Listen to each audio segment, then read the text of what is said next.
Hey guys, welcome to another video here on the FS2004 Aviation Pro channel. In this video I want to just give you a little tour through my cockpit. I've made a video about more than 3 years ago, I think, about my cockpit setup, but a lot of things have changed since then, of course, and I thought this might be a good opportunity to show my cockpit and also tell you why I still use FS2004.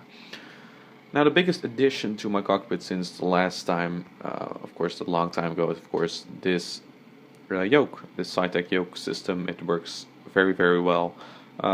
Just gonna review it quickly. It moves very smooth. I got it second-handed, but it was pretty new still, and of course, it saved me some money in the end. It's wonderful to fly with and very smooth, and it just makes flying much more realistic. I've flown in a Cessna once.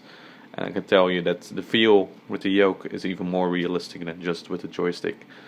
So with the buttons, I'm using this one to pan around, of course. I'm using the one in the back to transmit on the frequency on VATSIM. This is of course for the trim wheel. Don't really use these buttons, only for the clock usually to start the timer. Then I'm using this for autopilot disconnect. I'm using this one for the auto throttle switch, the flight director switch downwards, and I'm going to use these buttons for changing the heading on the MCP. So that's basically it, and yeah, of course, a nice little table to put charts on and things like that. I had to make a little modification to the way the yoke is mounted to the desk, as you can see here, using some wood. Because of the bar right here sticking out of my desk. So, but it works, and yeah, this way it is securely fastened to the desk, so it doesn't come loose when flying in a crosswind or things like that. So I'm using a joystick as the steering tiller usually. I'm also using, of course, the joystick for joystick-only aircraft. Mostly general aviation airplanes, things like that, and still some buttons configured, including a push to talk key as well, so it makes it easier to talk while taxiing on the ground to the air traffic controllers. And of course here I have my second keyboard.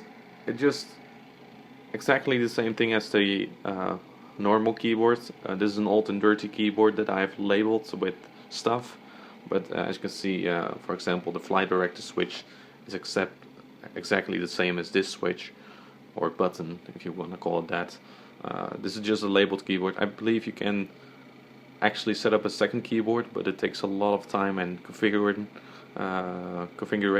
and I don't really want it to do that. So, but it works, and yeah, it gives a good opportunity to control the aircraft without having to use the mouse in the virtual cockpit, and it's a lot easier to fly like this.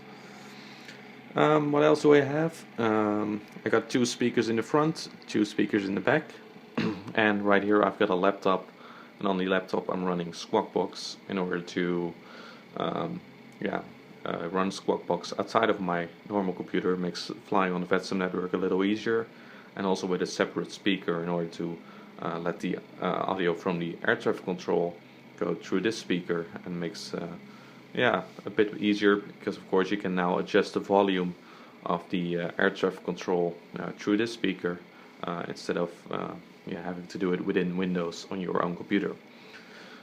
So right here we have, of course, the throttle system, also part of the SciTech Pro Flight yoke system. This is of course for the spoilers, goes into ARB mode, and right here it goes up and down.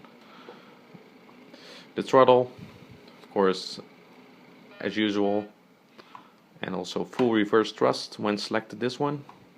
And this of course for the flaps, and I've labeled it again, and makes flying a lot easier and realistic. Of course there are some buttons up here as well. I'm using this one for the toga switch. Press this button, it goes into the toga mode. I'm using this one, I have to think, that's a parking brake.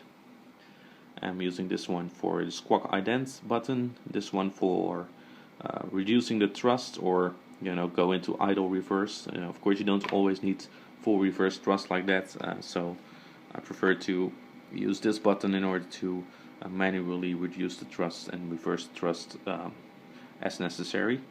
And then we have some more buttons up here. Let's see, using this one to change the transponder modes, so that makes vacating the runway a lot easier. The air traffic controllers of course request you to change the transponder mode while you're vacating the runway, and then I have to just press these buttons a few times, and then the transponder mode goes to the standby mode or the active mode. And right here is my silly old headset. Only the microphone works on this thing, but it works again. I might need to buy a new one sometime, but well, it works so far. So far so good.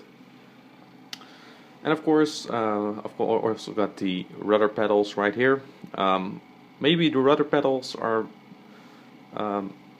they are a very good improvement to your flight simulating experience. Of course, when using a joystick, you're only using a hand in order to control your aircraft, but now there's a whole new dimension to flying. You're using your feet in order to steer the aircraft on the ground, and also to make crosswind landings, things like that. So it adds a lot of realism. I'm very happy to have those rudder pedals, and I can recommend it to anyone who wants to have a good flight simming experience.